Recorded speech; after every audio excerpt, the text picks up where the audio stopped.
वंदना हमारी यही है अपील। कांग्रेस के लोग हैं, इनेलो के लोग हैं, आम आदमी पार्टी के या दूसरे कोई भी जो सरकार के विरोध में विपक्ष के हैं, वो सभी यही कह रहे हैं कि वो जुल्म होया बर्बर होया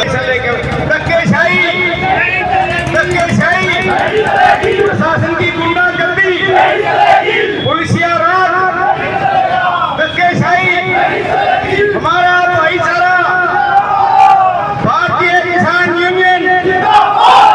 किसान आंदोलन में कल एक किसान की हुई मौत के रोष में भाकियू चुड़नी ग्रुप ने शाहबाद में नेशनल हाईवे 44 को 2 घंटे के लिए किया जाम। कल किसान आंदोलन में एक किसान युवक की मौत हो गई थी, जिसके रोष में भारतीय किसान यूनियन चुड़नी ग्रुप ने कड़ा फैसला लेते हुए आज पूरे प्रदेश में हाईवे को जाम करने का किसानों से आह्वान किया था। इसी कड़ी में शाहबाद में नेशनल हाईवे 44 को 2 घंटे के लिए सांकेतिक जाम किया गया। किसान नेता राकेश बैंस ने कहा कि वह किसान आंदोलन के साथ हैं और किसानों की मांगें बिल्कुल जायज़ हैं। उन्होंने कहा कि कल उनकी कोर कमेटी की बैठक है और वह किसान आंदोलन के समर्थन में कोई बड़ा फैसला लेंगे। देखिए, हमारे संगठन की जो काल थी और दिल्ली कूच करने को लेकर जो सिंधु बॉर्डर पर किसान बैठे हैं, उनके ऊपर शांति से जो किसान बैठे हैं उनके ऊपर आंसू गैस के गोले दागे जा रहे हैं और अनियमितताएं उनके साथ बरती जा रही हैं, जिसके रोष स्वरूप जो है हमारे संगठन ने कॉल दी थी कि सभी तहसील स्तर पर आज मोदी सरकार के पुतले फूके जाएंगे।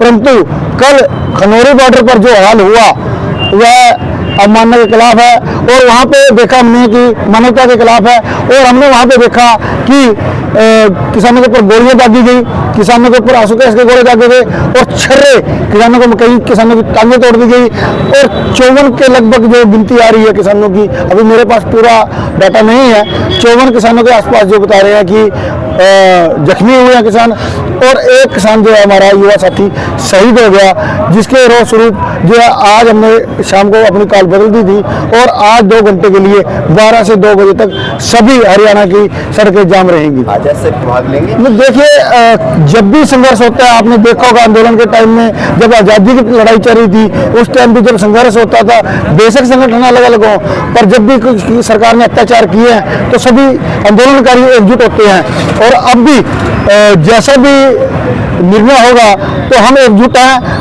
और किसानों पर जो अत्याचार हो रहे हैं, इससे पहले भी हमने जो है कई प्रदर्शन कर चुके हैं, चाहे हमारा टोल फ्री का था और उसके बाद जो है ट्रैक्टर मार्च निकाला और आज हमारा जो है रोड जाम का प्रदर्शन। 4 दौर की बातचीत जो है सरकार के साथ किसानों की होती है, इसमें कोई 5 दौर की बातचीत कोई हल नहीं निकला। नहीं, अभी तक सरकार MSP के एजेंडे पे क्लियर नहीं कर रही है, उसे गोल गोल घुमा रही है, क्योंकि कल जो ट्वीट आया कृषि मंत्री जी का, जब किसानों ने कूच करने की बात की तो उस टाइम एक ट्वीट आया और उन्होंने कहा कि हम बातचीत करने के लिए तैयार हैं। किसानों ने रीट्वीट किया और किसानों ने अपना संदेश भेजा कि आप ये लिखिए कि एजेंडा तय कीजिए बातचीत का, लिखिए कि हम MSP पे बात करना चाहते हैं, लिखिए कि हम किसानों की कर्जा माफी पे बात करना चाहते हैं, लिखिए कि अपना एजेंडा क्लियर करके किसानों को दें कि हम किस एजेंडे पे बातचीत करना चाहते हैं। परंतु सरकार की तरफ से केवल बातचीत दोहराई गई और ये एजेंडा क्लियर न करने की स्पष्ट मना कर दिया गया, तो जिस स्वरूप जो किसानों ने दिल्ली कूच का कॉल कर दी जी, और उसके बाद जो है जो मानवता के खिलाफ जिस प्रकार लड़ाई लड़ी गई बॉर्डरों पर, आंसू गैस दागे गए, छर्रे मारे गए, पानी मारा गया, केमिकल वाला पानी मारा गया और गोलियां चलाई गई। तो आपने देखा होगा खनौरी बॉर्डर पर तो ट्रैक्टर को तोड़ा गया और पटों पे हाथ मार के ललकारा गया किसानों को। तो क्या चल रहा है देश में? क्या आंदोलनकारियों के साथ ऐसा, और क्या आज लोकतंत्र खत्म हो चुका है? आज कोई आवाज उठाने की जरूरत न करे, इस तरह का व्यवहार सरकार करना चाहती है? तो हमारी मांग भी है, हमारी विनती भी है सरकार कि इस तरह ना चले था, ये आंदोलन और तेज होगा। हमारा रोड जाम करना कोई मकसद नहीं है, हमारा कोई ये भी हम रोड जाम करके हम सुनाएं किसको, कैसे सुनाएं, हम किस तरह अपनी बात को रखें, हमें समझाओ तो कोई दे। हम रोड तो जाम हमने नहीं किए, रोड तो जाम सरकार ने किए हैं, हम तो दिल्ली कुछ करना चाहते। क्या हमारा अधिकार नहीं रह जाते दिल्ली कुछ की तरफ? क्या दिल्ली हमारी राजधानी नहीं रहेगी? हम नहीं जा सकते। अब कहते हैं कि आप पैदल आ जाओ, ट्रेनों में आ जाओ, कर्नाटक से हमारे साथी आ रहे थे, ट्रेन में बैठ के आ रहे थे, उन्हें गिरफ्तार कर लिया गया।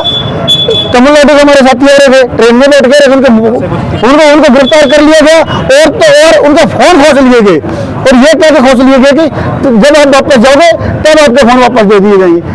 हमें तो पता नहीं, समझ नहीं आ रही कि सरकार की मंशा क्या है, इतना पूंजीवाद के लिए नीचे दब क्यों गए हैं, इतना कौन सी नीतियां लागू करना चाहते हैं।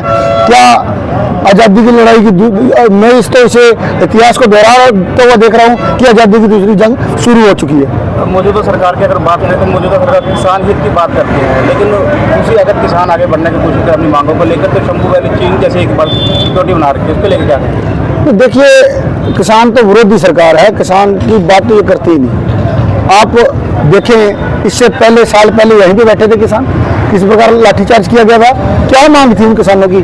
उन किसानों की मांग थी कि आपने एमएसपी घोषणा की है, घोषणा नहीं की है, हमारे से न्यूनतम समर्थन मूल्य की शर्त देके बजाई करवाई गई है। हम उसे खरीदने की मांग तो कर रहे थे, जो आपने क्या क्या समर्थन मूल्य तय किया और हमने बिजाई कर दी आपकी कहने के अनुसार उस फसल को, तो उसे खरीदेगा कौन? आज बाजार में तो 5,000 रुपये बिक रही है। तो यही लड़ाई आज एमएसपी न्यूनतम समर्थन मूल्य किसानों की है कि आप ये गारंटी दे दें कि यदि न्यूनतम समर्थन मूल्य से नीचे बिकेगा तो उसे सरकार खरीदे। बस इतनी बात। शांतिपूर्वक रहेगा आज आंदोलन हमारा सारा शांतिपूर्ण रहेगा। सारे न्याय में पूरी हिदायत कर दी गई है कि आंदोलन शांतिप्रिय है।